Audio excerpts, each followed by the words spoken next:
Luiz, de Piratininga, São Paulo. É com muita felicidade que me deparei com o seu programa.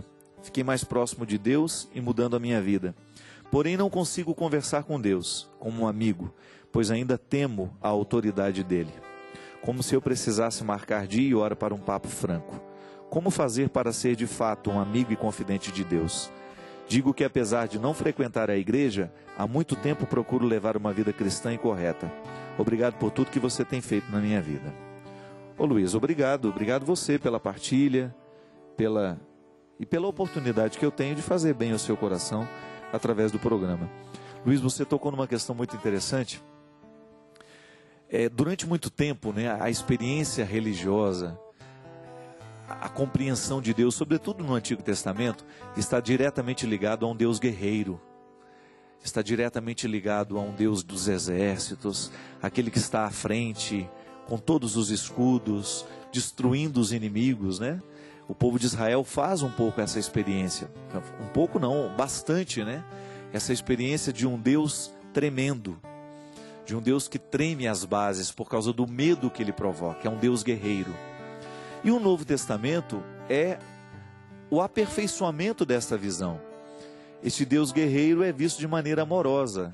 Eu até comecei um projeto agora de livro que eu quero publicar, que é do campo de batalha à mesa posta. É um itinerário dessa reconstrução de Deus como imagem amorosa. Porque você tem lá no Antigo Testamento a imagem de um Deus guerreiro, de um Deus que está pronto para abater o inimigo. E em Jesus você tem um Deus que está disposto a amar o inimigo. Olha como mudou.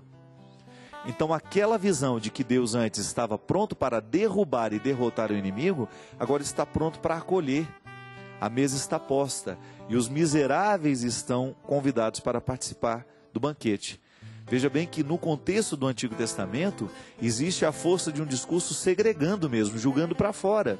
Que a partir do momento que o diferente é meu inimigo, a partir do momento que a tribo vizinha, que não comunga da mesma crença que eu, é minha inimiga, eu tenho o direito de falar de maneira grosseira mesmo, eu tenho o direito de usar de armas para combater. E aí a igreja, ela pôs a mão, pediu perdão, sobretudo pelo tempo da Inquisição, quando de maneira terrível, pelas forças do momento presente, da história daquela época, daquele momento, as pessoas que não criam da mesma forma eram julgadas na fogueira, eram queimadas em praça pública para que os hereges pudessem ver e diante do medo não fazerem a mesma coisa. Veja bem, nós não podemos fazer a religião viver, ser a tradução e ser vivida na experiência do medo. Quantas vezes na sua vida, talvez, Luiz, você tenha vivido o mesmo que eu vivi? Quando a imposição de uma verdade nos era feita pela força do medo. Não faça isso porque Deus castiga. Não faça aquilo porque Deus tem os olhos grandes e Ele está vendo tudo que nós estamos fazendo para depois nos castigar. Não vejo por aí, meu amigo. Jesus me autoriza a enxergar Deus de forma diferente. Deus tem os olhos grandes, é para me observar e me amar. É para me ajudar a vencer os meus limites. É para me ajudar a encaminhar as coisas da melhor forma. Não é para me vigiar, não. Não é para ficar de olho no que eu estou fazendo de certo ou de errado. Mesmo porque os meus erros, eles atingem primeiramente a mim. É engraçado isso, Mas às vezes a gente tem a ingenuidade de pensar que o meu erro é um agravo contra Deus. Claro que é um agravo contra Deus, mas só é agravo contra Deus porque é agravo contra mim. Deus me ama e a partir do momento que eu me machuco, Deus sente as consequências do meu erro. É como você sabe disso na prática. Você ama o seu filho e ele usa droga. A droga do seu filho atenta primeiramente contra ele. Mas porque atenta contra ele e a gente o ama, a gente sente também. A consequência do pecado na nossa vida atinge a Deus por causa disso. Não é que Deus é um velho aborrecido que fica lá lamentando, ciumento, não. A imagem de Deus precisa ser reconstruída. O Deus que sofre com o pecado da humanidade, ele sofre porque sabe que O pecado é uma agressão ao coração humano. E porque Ele nos criou de maneira amorosa e quer nos manter de maneira amorosa nesta relação, então o nosso pecado o atinge. Quando a gente começa a pensar esse Deus a partir do medo, a gente não entende esse amor. A gente acha que Ele está punindo por punir.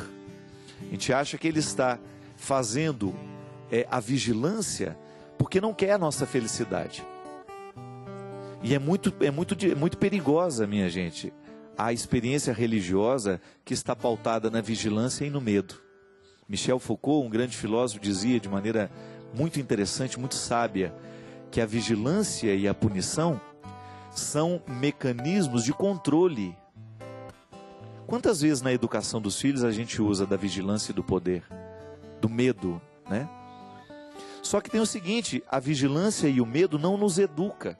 Ela apenas nos controla por um tempo. E depois que você já não tem mais o poder da vigilância e do medo, você esquece, não tem o valor incorporado. É igual aquela velha história. Tem uma plaquinha lá, proibido pisar na grama. A gente olha para o lado, olha para o outro, não tem ninguém vigiando, a gente pisa. É porque a gente não entendeu o valor do jardim. A vigilância e a punição estão muitas vezes a serviço da minha falta de reconhecimento do valor. Se eu sei que é um valor, eu não vou pisar na grama. Se eu reconheci o jardim como um bem público que precisa ser preservado, eu não vou pisar. É igual, a gente não precisa andar na testa, olha, não me bata, não me agrida, não me mate. Mas infelizmente algumas pessoas batem, algumas pessoas agridem. Não me traia, não é?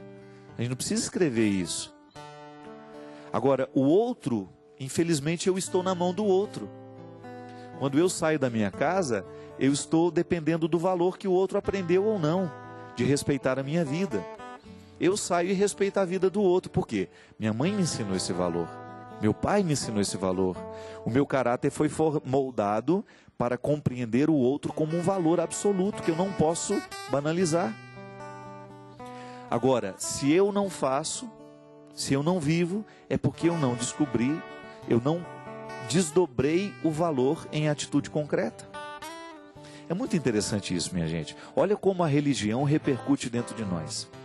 A partir do momento que Deus, para mim, é amor, e eu o compreendo assim, eu vou aprender a lidar melhor com as minhas fragilidades.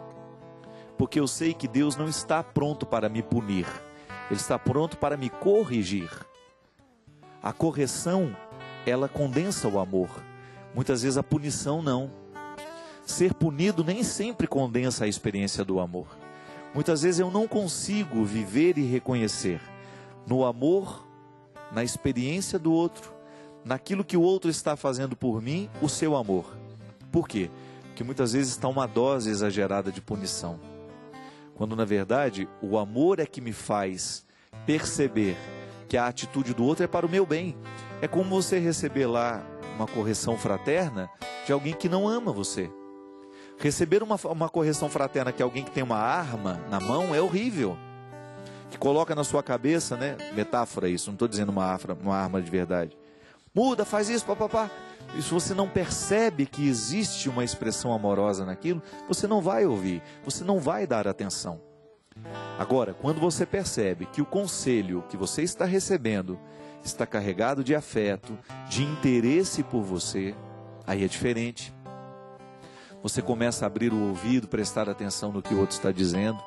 Por isso que é muito bom você ter pessoas que façam parte do seu processo humano com profundidade. Não são apenas pessoas que estão do seu lado, mas são pessoas que têm acesso ao seu coração justamente para dizer aquilo que você precisa ouvir, de maneira amorosa, de maneira calorosa. Quantas vezes eu já disse isso aqui, minha gente? O grande problema não é o que a gente diz, mas é a forma como a gente diz. Muitas vezes nós usamos a palavra certa do jeito errado. Ou muitas vezes usamos a palavra errada, mas do jeito certo. Mas não pode. Eu não posso ter essa confusão. A religião repercute em nós neste momento. Qual é a visão que eu tenho de Deus? Pode observar. As pessoas elas vão agir de acordo com a imagem que elas têm de Deus também. Se elas serão misericordiosas, se elas serão julgadoras, se elas serão preconceituosas, tudo isso está diretamente ligado à experiência que nós fazemos de Deus. E é por isso que o mundo precisa ficar melhor a partir do cristianismo, porque Jesus reconfigura esta imagem. Deus não é um guerreiro, Deus é um pai amoroso. E porque Ele é um pai amoroso, Ele nos ensina a sermos irmãos fraternos. O pai que me ama, me ensina a ser irmão fraterno. Por isso, Luiz, a sua relação com Deus vai melhorar a partir do momento que você reconstruir essa imagem dentro de você. E é possível, meu amigo. Nós não precisamos morrer acreditando no Deus guerreiro. Leia os evangelhos, mergulhe no mistério dos evangelhos, entre na beleza dessas passagens, desse Jesus que nos revela a face amorosa de Deus. É o melhor jeito de você reconstruir essa imagem, muitas vezes terrível, que você tem de Deus. A Adélia Prado, a obra dela, é muito marcada pela religiosidade, já falei isso aqui várias vezes, né? E é bonito quando você percebe na obra de Adélia, esta visão de um Deus terrível sendo ressignificado. Quando o Deus terrível passa pelo crivo do amor agora. E é por isso que nós dizemos de maneira bonita, Jesus é a hermenêutica do Pai. O que é hermenêutica? É a interpretação, a ciência da interpretação. Então você só pode interpretar o Antigo Testamento a partir do Novo. Jesus é a hermenêutica, é a regra de interpretação. Você não pode interpretar o Antigo Testamento sem a conexão com o Novo. Porque senão a gente vai achar que a gente tem direito de matar os inimigos da gente. Que nós vamos ter o direito de apontar as armas para a tribo vizinha e matar só porque eles são diferentes de nós. Olha os problemas religiosos no mundo. Estão diretamente associados a esta intolerância. Quando nós não temos uma imagem de um Deus amoroso, nós corremos o risco de ter uma imagem de um Deus guerreiro, que nos autoriza a luta, que nos autoriza a agressividade, que nos autoriza o espírito tribal. E o espírito tribal não constrói sociedade, minha gente. A sociedade só pode ser verdadeiramente construída a partir do espírito fraterno, que nos permite olhar para o diferente de maneira amorosa e acolhê-lo, mesmo sendo ele diferente de nós.